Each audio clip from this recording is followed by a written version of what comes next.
마음이 무너진 엘리야를 회복시키시는 하나님, 마음이 무너진 엘리야를 회복시키시는 하나님이라는 제목으로 주님의 말씀을 여러분과 나누고자 합니다. 사랑하는 성도 여러분, 여러분은 마음이 무너진 적이 있으십니까? 아니면 혹시 지금 마음이 무너진 채로 하루하루를 살아가고 계십니까? 페이스북으로 제가 아는 그냥 아는 유명하고 훌륭한 목사님이 있습니다. 그분을 보면 부럽기도 하고 나도 참 그분처럼 훌륭한 목사가 되어야 되겠다 생각을 하기도 하는데, 어느 날 그 글에 이런 말을 쓰셨더라고요. 가끔 마음이 무너질 때가 있다. 하지만 그때 가족이 있고 동료가 있다라는 것이 큰 힘이 된다라는 그런 글이었습니다. 저도 깜짝 놀랐습니다. 아니, 이렇게 훌륭하고 정말 좋은 선한 영향력을 미치고 인기도 좋고 사람들이 너도 나도 사랑하고 만나고 싶어하고 이렇게 훌륭한 목사님인데 모든 게 완벽해 보이는데, 이분도 하는 말이 가끔 마음이 무너질 때가 있다라는 것입니다. 그렇죠. 우리도 주위에 부러워하는 사람들이 있고 저 사람처럼 살면 세상에 근심이 없겠다 싶기도 하지만 우리 모두는 사실 마음이 무너질 때가 있습니다. 오늘 읽은 성경에도 구약시대의 가장 대표적인 선지자가 나타나는데 하나님의 사람 엘리야입니다. 이 엘리야는 정말이지 다른 선지자도 비교할 수 없는 선지자 중에 선지자입니다. 그래서 예수님이 오시기 전, 메시아가 오시기 전에 세례 요한이 이제 등장할 것인데, 메시아의 길을 예비하는 정말 최고의 선지자로서 상징적인 인물로 엘리야가 다시 오실 거다, 다시 올 거다라는 얘기까지 하는 것이죠. 이 엘리야는 정말 위대한 하나님의 사람입니다. 엘리야처럼만 산다면 얼마나 한이 없을까, 이렇게 목사로서 생각하기도 합니다. 근데 이 위대한 하나님의 사람이 오늘 본문에 보면 절망과 낙심 가운데서 심지어 하나님 앞에서 이제 죽기를 간구하는 정말 뜻밖의 모습을 우리는 발견하게 됩니다. 오늘 이 말씀을 통해 먼저는 이렇게 위대한 하나님의 사람의 마음이 무너진 이유가 무엇인가, 그것을 먼저 살펴보고, 두 번째로 이 절망한 엘리야에게 하나님께서 무엇이라고 말씀하시는가, 그리고 마지막으로 이 동일한 하나님께서 절망과 마음에 무너진 시대를 살아가고 있는 신약의 교회 백성들, 우리들에게 전해주시는 이 성령의 음성을 우리가 듣고자 합니다. 먼저 마음이 무너진 엘리야입니다. 오늘 본문을 온전히 이해하기 위해서는 이제 배경을 알아야 되죠. 앞부분에 보시면 우리가 잘 아는 갈멜산에서 엘리야가 850대 1로 바알과 아세라 선지자와 전투하는 그런 장면이 나옵니다. 이 엘리야 선지자의 시대는 그 북이스라엘 아합과 이세벨의 다스림이 있던 시대입니다. 그래서 이스라엘이 솔로몬 이후로 북이스라엘과 또 남유다로 갈라지죠. 네, 북이스라엘은 처음부터 하나님을 제대로 섬기는 왕이 나오지 않았습니다. 하나님이 사실 인정하는 왕족들은 아닙니다. 그런 가운데 아합 시대가 오고, 아합이 이세벨이라는 이스라엘 사람이 아닌 다른 나라의 사람과 결혼을 하게 됩니다. 아합도 악하지만 이세벨이 정말 하나님 보시기에 굉장히 악한 여자입니다. 그래서 이스라엘에서 태어난 사람이 아니기 때문에 기본적으로 어릴 적부터 바알 신을 섬기는 나라에서 태어났고, 바알 신을 섬기는 신봉자가 바로 이세벨입니다. 그 이세벨이 북이스라엘의 여왕이 이제 된 거죠. 왕이 되고 왕비가 된 것입니다. 그래서 이세벨이 북이스라엘로 시집을 오고 나서는 그 북이스라엘 자체를 바알 신을 그의 국교로 만들어 버립니다. 그래서 바알 신전을 수도 사마리아에 세우고 공식적으로 바알과 아세라를 섬기는 그 국교를 만듦으로써 여러 선지자들을 국가 공무원으로 또 이렇게 키우기도 하는 것이죠. 그리고 여호와를 섬기는 선지자, 그 북이스라엘 가운데서도 여호와 하나님을 섬기는 사람들이 소수라도 남아 있었는데 이 선지자들을 다 잡아 죽이는 것입니다. 근데 하나님이 가만히 계시지는 않으십니다. 그래서 엘리야를 통해 이 북이스라엘에게 3년 6개월의 가뭄을 이렇게 내리시는 것이죠. 이 약 3년 정도의 3년 6개월의 가뭄이 의미가 있습니다. 왜냐하면 그 당시에 이제 북이스라엘이 바알 신을 섬겼다고 말씀드렸습니다. 바알 신을 섬기는데 바알 신은 풍요와 비의 신입니다. 근데 이스라엘을 자세히 보시면요, 그 기후를 보시면 우기와 건기가 있거든요. 그 비가 안 내리는 그 기간이 있어요. 그러면 어떻게 설명을 했냐면 이 바알이 우기의 때는 이제 비를 탁 내리고 건기 때에는 죽음의 신에게 이제 복종하여서 죽음에 들어가는 겁니다. 죽음에 들어갔다가 하지만 끝나는 게 아니라 죽음에 들어갔다가 다시 이제 부활해서 이제 또 복을 내린다, 비를 내린다. 그래서 우기와 건기를 그렇게 설명하는 거죠. 그래서 비가 내릴 때는 바알 신에게 감사하고, 이제 건기 때는 이제 바알 신이 잠깐 죽음에서 쉬고 있구나. 그 다음에 이제 다시 바알이 등장하는구나 이렇게 봐야 되는데 3년 동안 가뭄을 준다는 말은 바알이 돌아오지 않는 것입니다. 그래서 이것이 얼마나 허무맹랑하고 잘못되었는지를 알려주는 것이죠. 그들의 헛된 생각을 깬 것이 약 3년여간의 가뭄입니다. 이렇게 3년 6개월이 지났을 때에 하나님께서 엘리야에게 이제 아합을 찾아가라라고 하는 것이죠. 그래서 아합에게 찾아갑니다. 이미 어느 정도 밑밥을 다 깔아놓은 것이죠. 사람들에게 있어서 바알은 이게 참된 신이 아니구나라는 것을 3년 6개월의 가뭄을 통해서 알려주신 것입니다. 그래서 이러한 분위기 가운데 온 이스라엘 사람들 또 바알 선지자, 아세라 선지자 850명을 다 모아서 이제 갈멜산에서 만나서 누가 참된 하나님인지를 보자라고 아합 왕에게 이렇게 제시를 하는 것이죠. 그래서 아합 왕이 이스라엘들을 다 모으고 바알 선지자, 아세라 선지자를 모아서 드디어 갈멜산에서 그 유명한 대결을 하게 됩니다. 우리가 이 내용은 잘 알 것입니다. 먼저 850명의 바알과 아세라 선지자가 무슨 짓을 해도 하나님이 신의 불이 내리지 아니했죠. 그때에 엘리야가 이제 하나님께 간절히 기도하고 하나님께 요청했을 때에 큰 불이 내려서 다 제단을 다 태워버립니다. 자연적인 불이 될 수 없습니다. 그 엄청난 그 재물에다가 물도 붓고 했는데 그 도랑까지 다 말라버린 것이죠. 그래서 엘리야의 마음은 그거였습니다. 기도할 때 이 백성에게 주 여호와는 하나님이신 것과 주는 그들의 마음을 돌이키시는 분임을 알게 하여 주옵소서. 그래서 엘리야의 마음은 이스라엘 백성들이 하나님께로 돌아오고 하나님이 참된 하나님이신지를 알기를 바랬던 것이죠.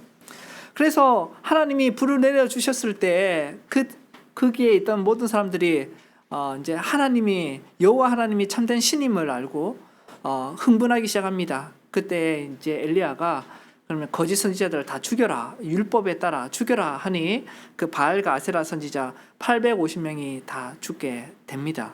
그런 일이 벌어지고 나서 이제 오늘 본문의 1절이 시작하는 것이죠. 자, 아합이 이세벨에게 지금까지 있었던 일을 다 알려줍니다. 아마도 이세벨에게 좀 잡혀 살았던 그런 남편인 것 같습니다. 사실상 왕으로서 이세벨이 그 역할을 했던 것 같아요. 예. 그때 그 모든 이야기를 듣고 이세벨의 반응이 무엇인가라고 하니 반응이 이렇습니다. 그래서 어쨌다고, 그래서 어떡하라고. 딱 그 반응인 것이죠. 아주 악한 반응입니다. 하나님의 역사에 대해서도 전혀 두려워 떨지도 않습니다. 오히려 사신을 보내서 엘리야에게 내일 이맘때에 너를 죽여버리겠다. 이렇게 협박을 합니다. 왜냐하면 이세벨이 이렇게 담담할 수 있는 것은 이미 이세벨이 악한 일을 많이 하였는데 선지자들을 많이 죽였거든요. 그래도 여호와 하나님께서 아무런 액션을 취하지 않으셨습니다. 그러니까 즉각적인 하나님 심판이 없으니 악을 행하는 일에 있어서 굉장히 담대한 것입니다. 그렇지 않습니까? 하나님의 선지자를 죽이거나 핍박할 때 벼락이 그 순간마다 계속 쳐버리면 겁을 먹을 텐데 하나님이 아무런 일을 하지 아니하시니까 그 악한 일을 하는 자들이 담대함을 얻게 된 것입니다. 근데 3절에 보시면요, 엘리야가 이 형편을 보고 일어나서 자기 생명을 위해 도망하였다라고 기록되어 있습니다. 근데 이 형편을 보고 일어났다라고 할 때 이 형편이 무엇이냐라는 것이죠. 형편이라는 것은 북이스라엘에 아무런 변화가 없는 그 상황을 말하고 있는 것입니다. 갈멜산에서 강렬하게 하나님이 역사하셨으면 온 이스라엘 백성들이 여호와께 돌아와서 바알을 섬기는 아합 왕조를 몰아내고 뭔가 어떤 국민들이 영적 갱신의 운동이 있어야 할 텐데 아무런 영적 각성이 없고 변화가 없는 것입니다. 오히려 이세벨은 여전히 떵떵거리며 자신을 위협합니다. 그래서 엘리야의 마음에는 도대체 정말이지 이 이스라엘에는 소망이 없는 것인가? 그것 때문에 엘리야의 마음이 무너지고 낙심하고 좌절하는 것입니다. 이세벨의 위협 때문에 마음이 무너진 게 아닙니다. 여러분 갈멜산에서의 그 대결을 보시면 아시겠지만 엘리야는 그런 인물이 아닙니다. 그 왕비 한 명이 너를 죽이겠다라는 그것 때문에 겁먹고 단순히 도망치는 그런 존재가 아닙니다. 엘리야의 낙심의 원인은 하나님께서 큰 역사를 하셨음에도 불구하고 이스라엘이 변하지 않았다라는 그 사실에 좌절을 하는 것입니다. 할 일을 다 했습니다. 3년의 가뭄도 내려주시어서 바알이 얼마나 허황된 건지, 그리고 바울은 번개의 신인데 불을 내리지 못하고 여호와께서 불을 내리셨다는 것도 많은 사람들이 목도하였습니다. 그럼에도 불구하고 이스라엘은 바뀌지 않는다라는 것입니다. 할 일을 다 했지만 기대하는 결과가 나타나지 않는 것입니다. 그러니까 우리도 그럴 때가 있습니다. 우리의 삶 가운데 하나님이 주신 은혜가 있지 않습니까? 내 삶은 하나님께서 어떤 은혜를 주셨어요. 근데 내 삶은 내가 기대했던 성공과 성취에서 멀어지고 나의 가정은 무너지고 또 내가 평생 헌신한 교회와 그 주님의 사역 가운데서도 아무런 변화가 없고 한국교회에 변화가 없고 그러한 모습, 이 세상에 변혁을 꿈꾸며 달려왔지만 상황은 더욱 나빠진다라는 그 사실 가운데서 엘리야의 마음이 무너져 버린 것입니다. 그리고 3절에 보면 이 형편을 보고 일어나 자기 생명을 위해 도망하였다라고 하는데 이세벨이 자기를 죽인다고 해서 겁먹어서 도망한 건 아니고요. 자기 생명을 위해 도망했다라는 말은 이세벨에게는 죽을 수 없다라는 것입니다. 이세벨에게는 죽을 수 없어서 이세벨의 죽음을 피하기 위해서, 위협을 피하기 위해서 도망한 건 사실입니다. 여러분, 독립운동하는 사람이 죽는 것을 두려워하겠습니까? 목숨 걸고 모든 걸 다 팔고 전장에서 총을 쏘면서 전쟁하는 사람은 두려워하지 않습니다. 근데 어떠한 순간에 도망을 갈 때가 있죠. 전쟁 가운데서 김구나 이런 분들이 전쟁터에서 도망을 할 때에서 무서워서 도망한 게 아니라 지금 그곳에서는 죽을 수 없는 것입니다. 왜냐하면 그곳에서 죽으면 적군이 이기는. 그래서 엘리야가 이세벨한테 죽으면 이세벨이 이기는 것입니다. 이세벨이 원하는 대로 다 하는 것이죠. 근데 엘리야는 이세벨한테는 죽어서는 안 됩니다. 그래서 그 목숨의 위협을 해서 피하는 것이죠. 도망을 가게 됩니다.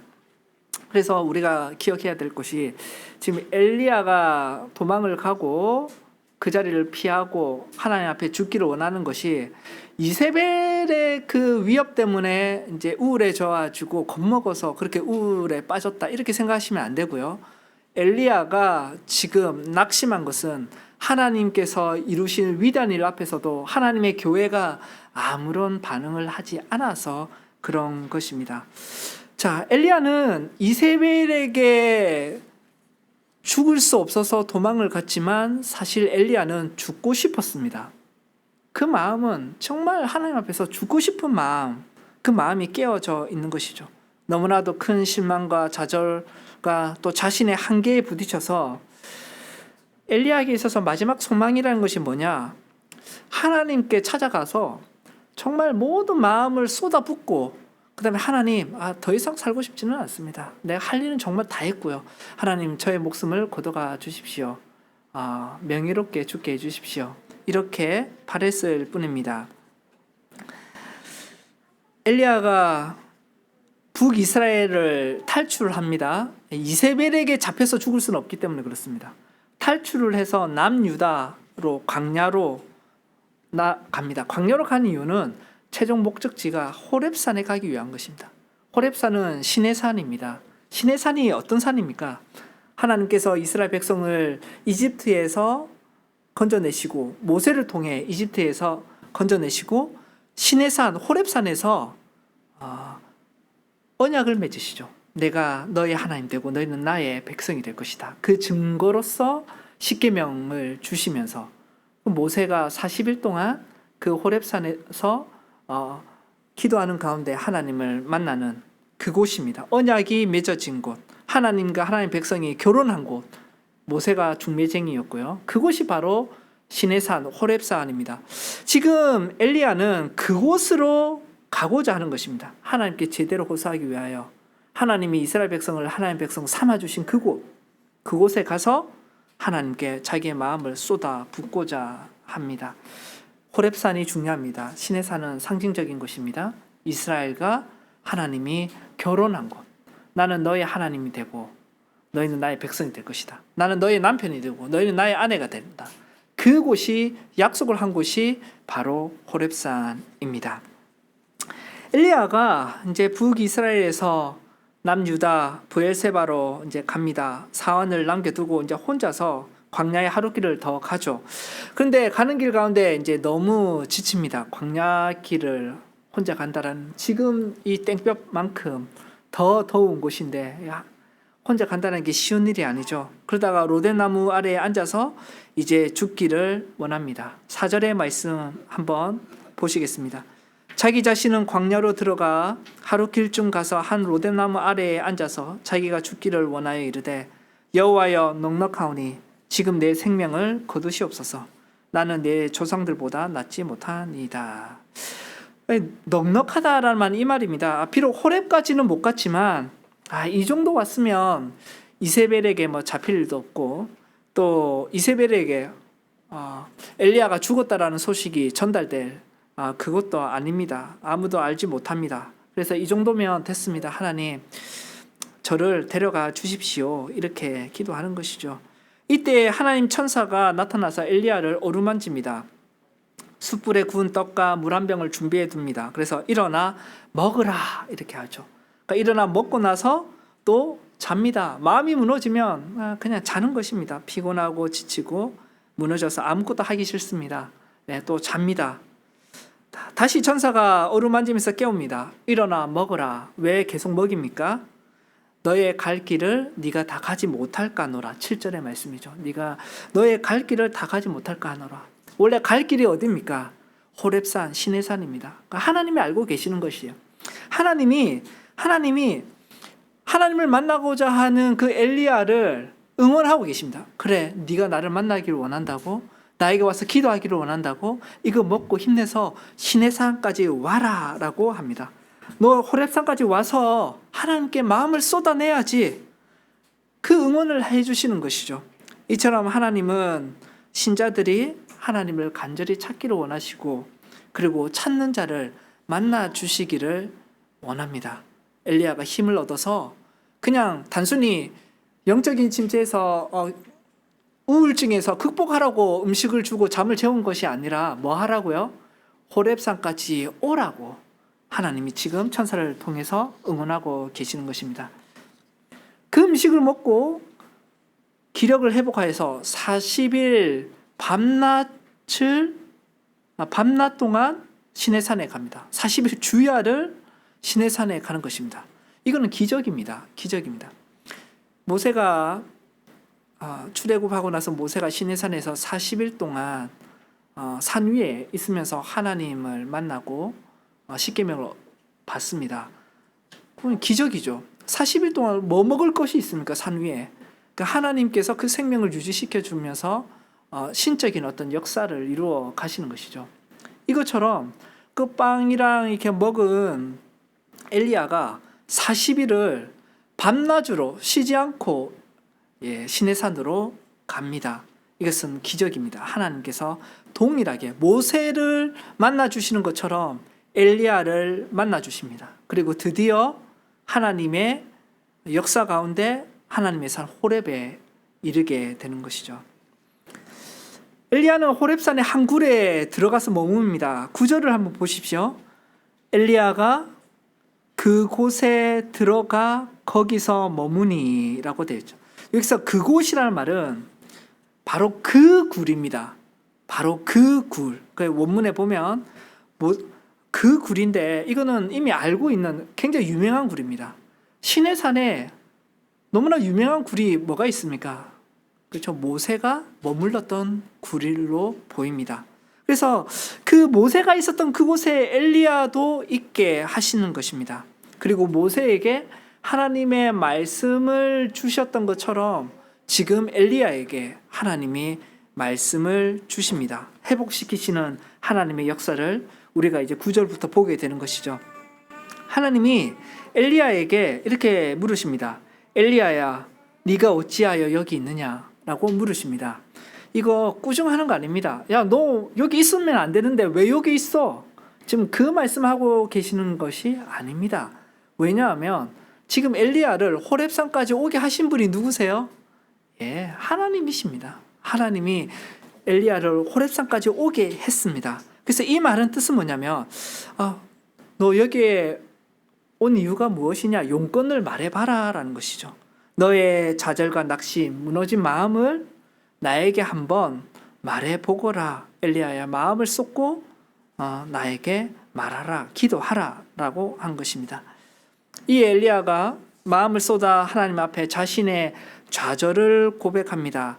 여러분 10절을 엘리야의 좌절입니다. 우리 함께 10절을 한번 읽어보겠습니다. 시작.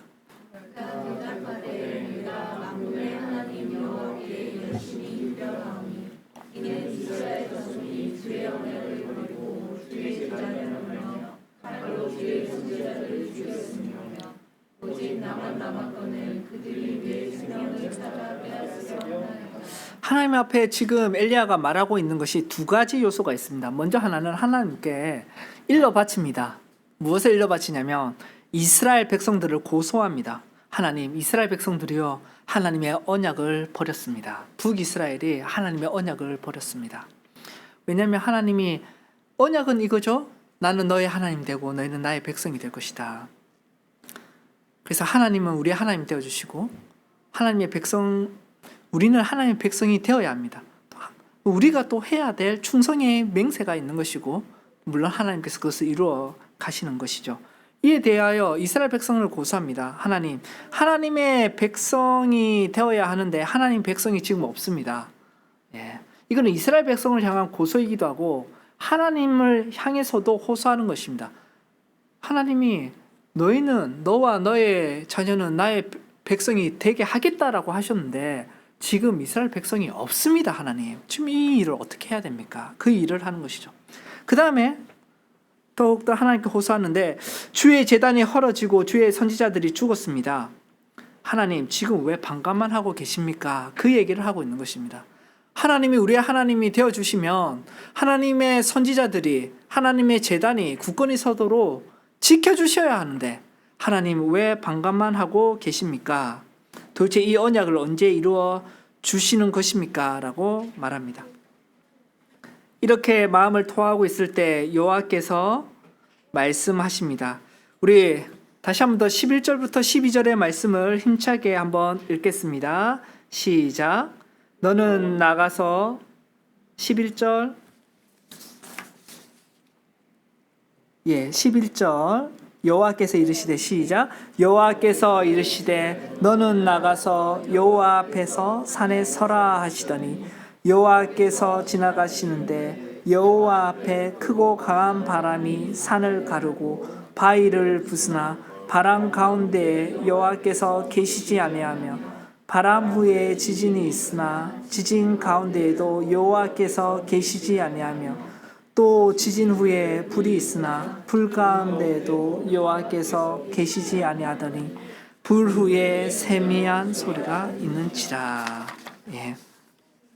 여러분, 바람이 엄청난 바람이 불었습니다. 산을 가르고 바위가 부서지는 엄청난 돌풍이, 토네이도 같은 그 바람이 붑니다.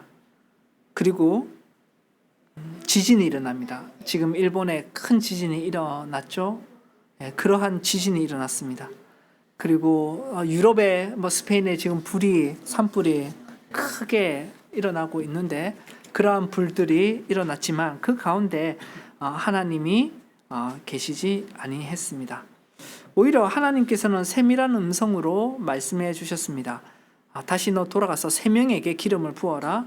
그리고 약속을 주시는데, 내가 바알을 섬기지 아니하는 나의 백성을 7,000명 남기겠다. 북이스라엘에 정말 바알 신을 섬기는 그 국가 가운데도 하나님이 신실한 나의 백성을 내가 남길 것이다 라고 말합니다.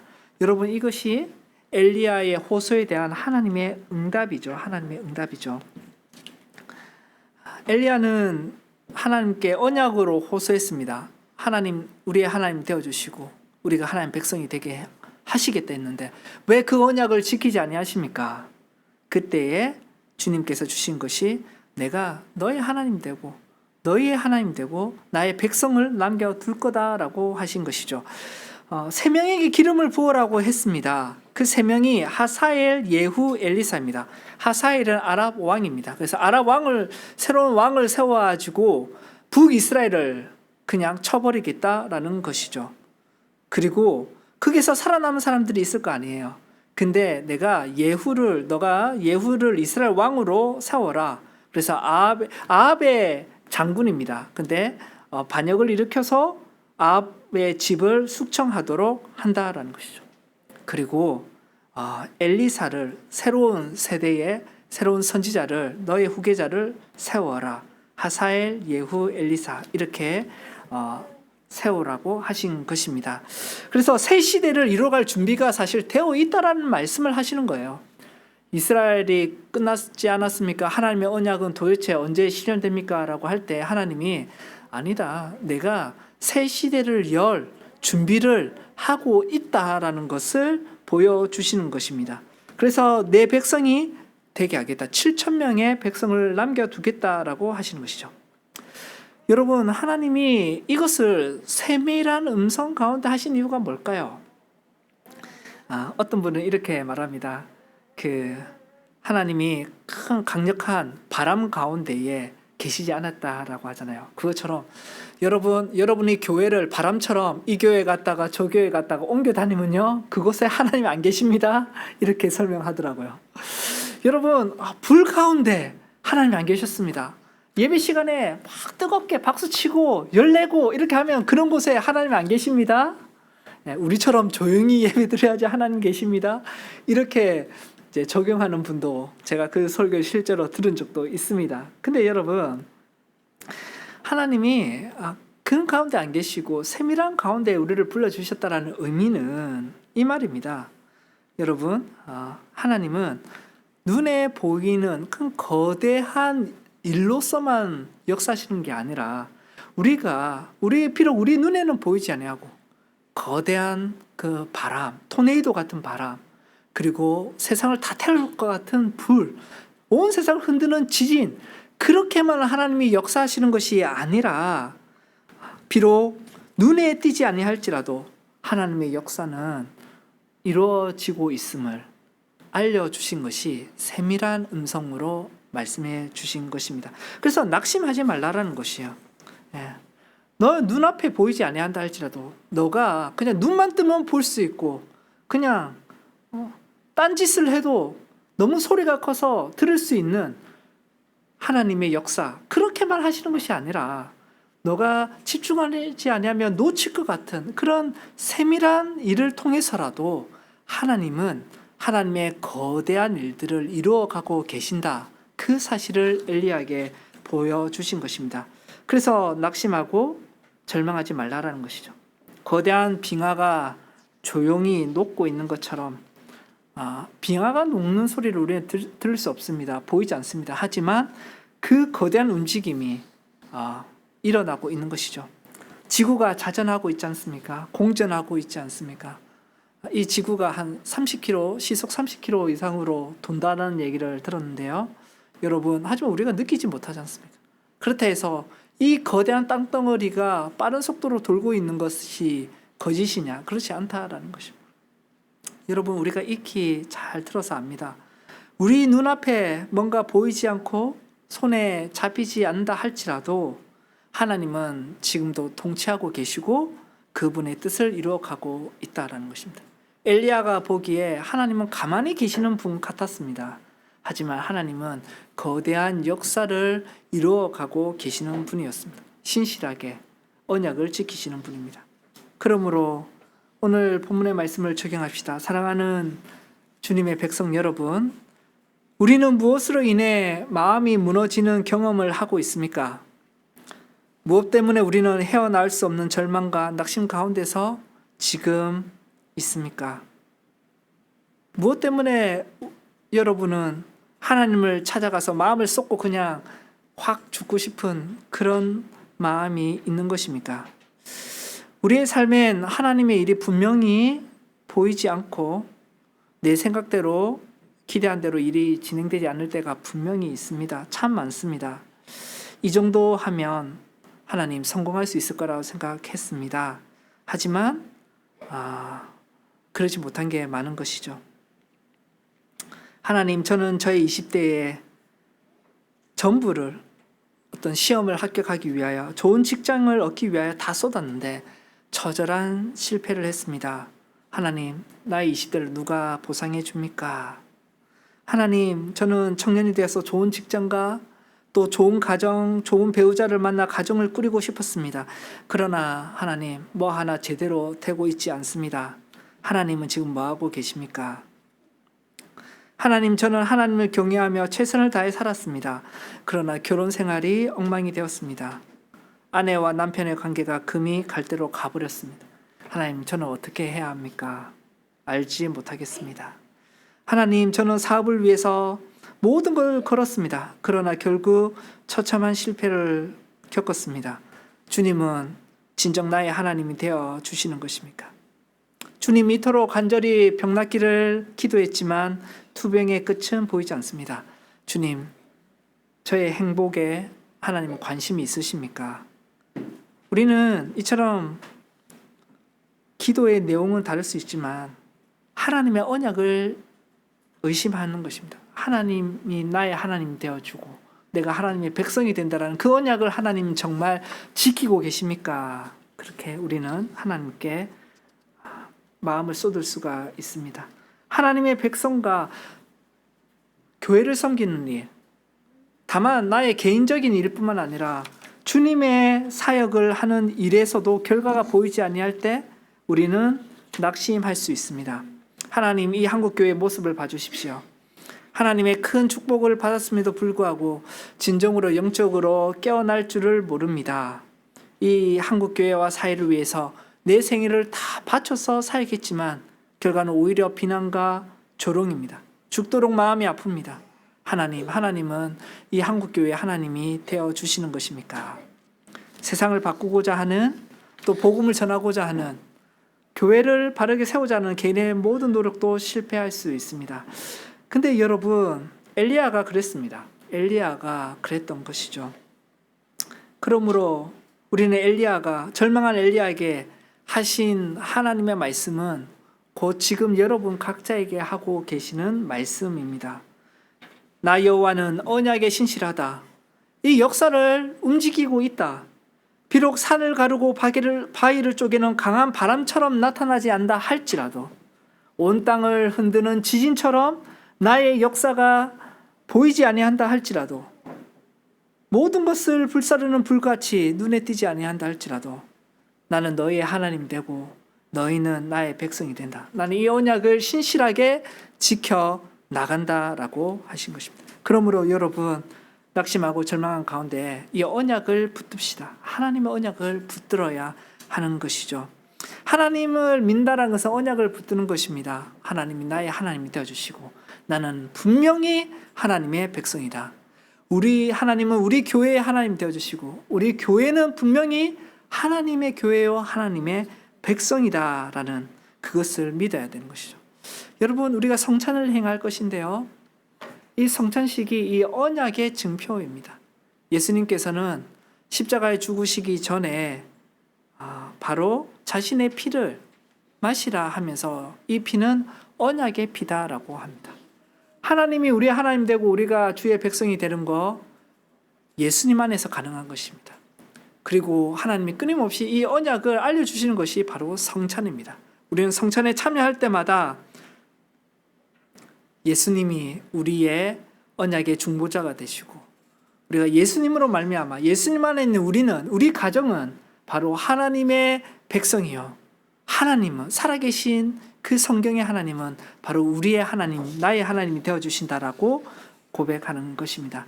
여러분, 우리의 마음이 무너진 엘리야가 하나님의 삶 호레베까지 와서 마음을 쏟았고 하나님은 그것을 원하셨습니다. 언약을 붙들기를 원하실 때 호렙산에 와서 기도하라고 하신 것입니다. 여러분, 우리도 언약의 장소인 호렙으로 가야 하는데 그 호렙산은 바로 언약의 중보자이신 예수 그리스도의 이름이 있는 곳입니다. 예수님의 이름으로 여러분이 기도하는 그 자리가 바로 하나님의 산 호렙입니다. 그곳에서 언약이 드러나는 것이죠. 예수님 이름으로 기도합시다. 시편 42편 5절에 하나님의 말씀을 들으십시오. 내 영혼아, 네가 어찌하여 낙심하며 어찌하여 내 속에 불안해하는가? 너는 하나님께 소망을 두라. 그가 나타나 도우심으로 말미암아 내가 여전히 찬송하리로다. 하나님께서 나타나 도우실 것입니다. 눈에 보이지 아니하는 토네이도와 같은 바람, 눈에 보이는 토네이도와 같은 바람 가운데 역사가 없다 할지라도 여러분, 온 세상을 불태우는 거대한 불 가운데 하나님의 역사가 안 보인다 할지라도 지진 가운데 내가 주님의 역사, 내 가정과 내 삶과 나의 일 가운데 역사하시는 하나님을 느낄 수 없다 할지라도 주님께서는 그 언약에 신실하며 일을 행하고 계십니다. 낙심하지 맙시다. 하나님께 소망을 둡시다. 하나님의 산 호렙을 찾아갑시다. 예수 그리스도께서 계시는 그 이름이 있는 그곳에서 우리의 집과 우리의 일터와 내가 무릎 꿇는 그곳이 하나님의 산 호렙이 됩니다. 이 담대하게 이 언약을 붙드시는 모든 주님의 백성 되시길 간절히 바랍니다. 아멘.